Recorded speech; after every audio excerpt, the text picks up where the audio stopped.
Breaking news. Bengaluru యువతి హత్య కేసులో నిందితుడిని పోలీసులు అరెస్ట్ చేశారు. బెంగళూరులో ఈ నెల 23వ తారీఖున జరిగిన హత్య పెద్ద ఎత్తున సంచలనమైంది. దేశవ్యాప్తంగా కూడా చర్చనీయాంశమైంది.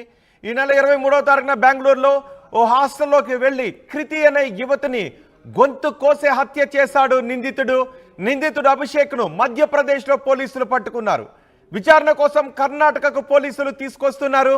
సీసీ ఫుటేజ్లో యువతిని హత్య చేస్తున్న దృశ్యాలు రికార్డ్ అయ్యాయి.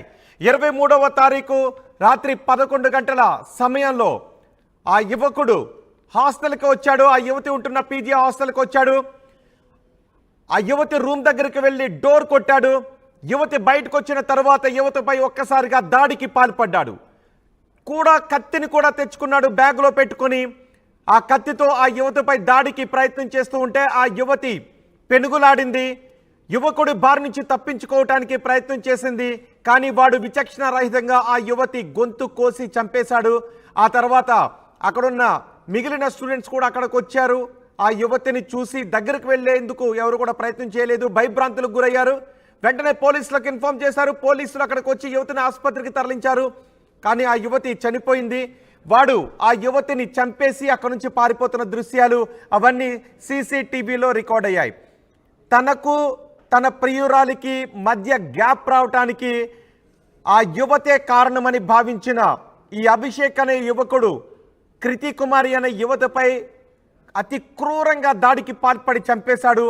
ఆ రోజు కృతి కుమారిపై దాడికి పాల్పడిన రోజు ఏం జరిగిందో సీసీటీవీలో రికార్డ్ అయిన దృశ్యాలు చెబుతూ ఉన్నాయి. అక్కడ యువతులందరూ పరిగెత్తుకుని వచ్చారు. ఆ కేకలు విని అరుపులు విని వాళ్ళంతా పరిగెత్తుకొచ్చారు. ఆ యువతిని రక్తపు మడుగులో ఉన్న కృతి కుమారిని చూసి భయభ్రాంతులకు గురయ్యారు. వెంటనే పోలీసులకు ఇన్ఫార్మ్ చేశారు. ఎవరూ కూడా యువతి దగ్గరకు వెళ్ళటానికి ధైర్యం కూడా చేయలేదు. భయంతో వణికిపోయారు. వాడు మాత్రం వీడే అభిషేక్. వాడే ఆ యువతిని చంపి అక్కడి నుంచి పారిపోయాడు. పారిపోయిన తర్వాత పోలీసులు బృందాలుగా వాడి కోసం గాలింపు చర్యలు చేపట్టారు. ఎక్కడికి పారిపోయాడు, ఎటువైపుగా వెళ్ళాడు అనే వివరాలు పోలీసులు బెంగళూరులో ఉన్న అన్ని సీసీ కెమెరాలను పరిశీలించారు. వీడు మధ్యప్రదేశ్లో ఉన్నాడు అని తెలిసిన తర్వాత ఈ క్రూరుణ్ణి, ఈ దుర్మార్గుణ్ణి మధ్యప్రదేశ్ వెళ్లి పోలీసులు అరెస్ట్ చేసి బెంగళూరుకు తీసుకొస్తూ ఉన్నారు. సోషల్ మీడియాలో ఆ యువతి హత్య పెద్ద ఎత్తున వైరల్. కృతి అనే యువతిని గొంతు కోసే హత్య చేశాడు నిందితుడు అభిషేక్ను మధ్యప్రదేశ్లో పోలీసులు పట్టుకున్నారు. విచారణ కోసం కర్ణాటకకు పోలీసులు తీసుకొస్తున్నారు. సీసీ ఫుటేజ్లో యువతిని హత్య చేస్తున్న దృశ్యాలు రికార్డ్ అయ్యాయి. 23వ తారీఖు రాత్రి 11 గంటల సమయంలో ఆ యువకుడు హాస్టల్కి వచ్చాడు. ఆ యువతి ఉంటున్న పీజీ హాస్టల్కి వచ్చాడు. ఆ యువతి రూమ్ దగ్గరికి వెళ్ళి డోర్ కొట్టాడు. యువతి బయటకు వచ్చిన తర్వాత యువతిపై ఒక్కసారిగా దాడికి పాల్పడ్డాడు. కత్తిని కూడా తెచ్చుకున్నాడు బ్యాగ్లో పెట్టుకొని. ఆ కత్తితో ఆ యువతిపై దాడికి ప్రయత్నం చేస్తూ ఉంటే ఆ యువతి పెనుగులాడింది. యువకుడి బారి నుంచి తప్పించుకోవటానికి ప్రయత్నం చేసింది. కానీ వాడు విచక్షణ రహితంగా ఆ యువతి గొంతు కోసి చంపేశాడు.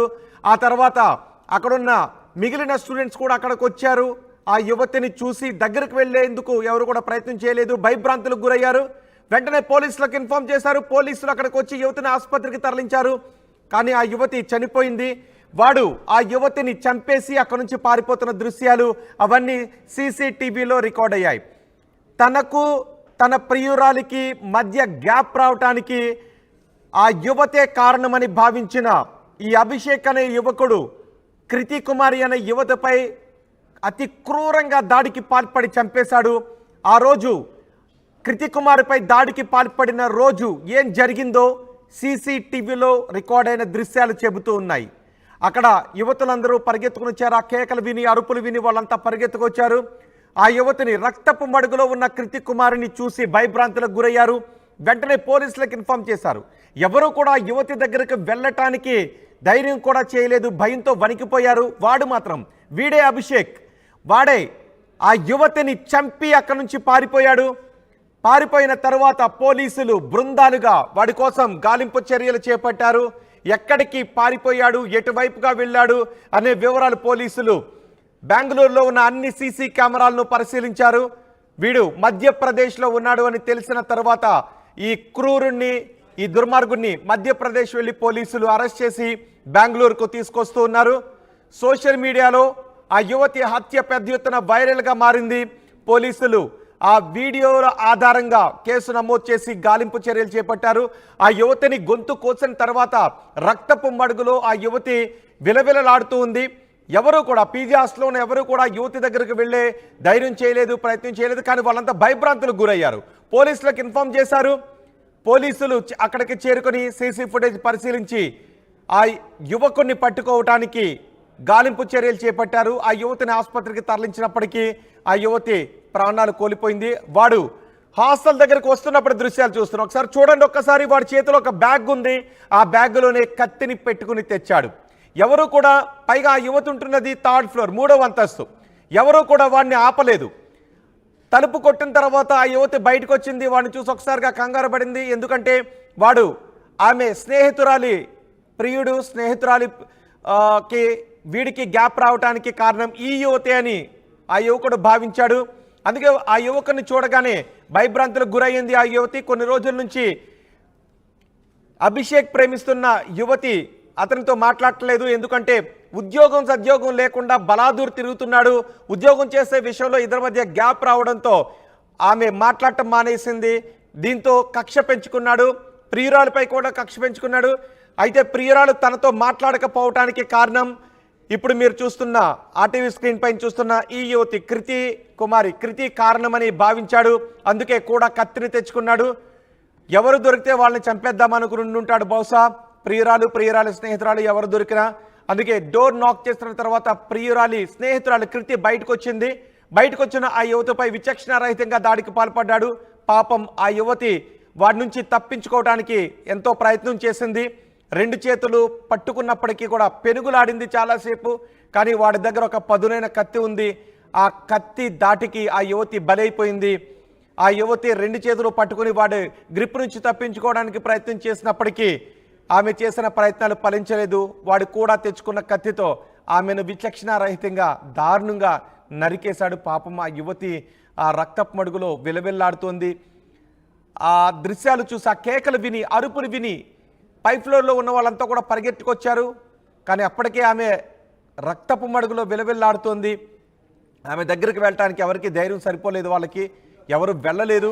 కానీ పోలీసులకు మాత్రం ఇన్ఫార్మ్ చేశారు. పోలీసులు అక్కడికి వచ్చి ఆ యువతిని ఆసుపత్రికి తరలించారు.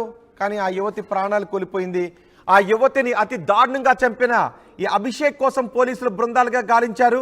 ఈ సీసీ ఫుటేజ్ చాలా కీలకంగా మారింది. ఇప్పుడు మీరు చూస్తున్న సీసీ ఫుటేజ్ చాలా కీలకంగా మారింది పోలీసుల ఇన్వెస్టిగేషన్లో. వెంటనే అభిషేకే ఈ హత్యకు పాల్పడ్డాడు అని ఆ దృశ్యాలు చూసిన వెంటనే పోలీసులు నిర్ధారించుకున్నారు. ప్రియురాలికి అడిగిన తర్వాత కూడా అభిషేకే ఈ దాడికి పాల్పడ్డాడు, ఇందులో ఉన్నవాడు అభిషేక్ అని పోలీసులు నిర్ధారించుకున్న తర్వాత అభిషేక్ ఎక్కడ ఉంటాడు అని గాలించారు. అభిషేక్ ఏ రాష్ట్రానికి చెందినవాడని గాలించారు. పోలీసులు అభిషేక్ సంబంధించిన వివరాలు, అతను ఎటు పారిపోయాడనే వివరాలు సేకరించిన తర్వాత మధ్యప్రదేశ్లో ఉన్నాడు అని పోలీసులు తెలుసుకున్న తర్వాత మధ్యప్రదేశ్ వెళ్లారు కర్ణాటక పోలీసులు. అభిషేక్ను అరెస్ట్ చేసి కర్ణాటకకు ప్రస్తుతం పోలీసులు తీసుకొస్తూ ఉన్నారు.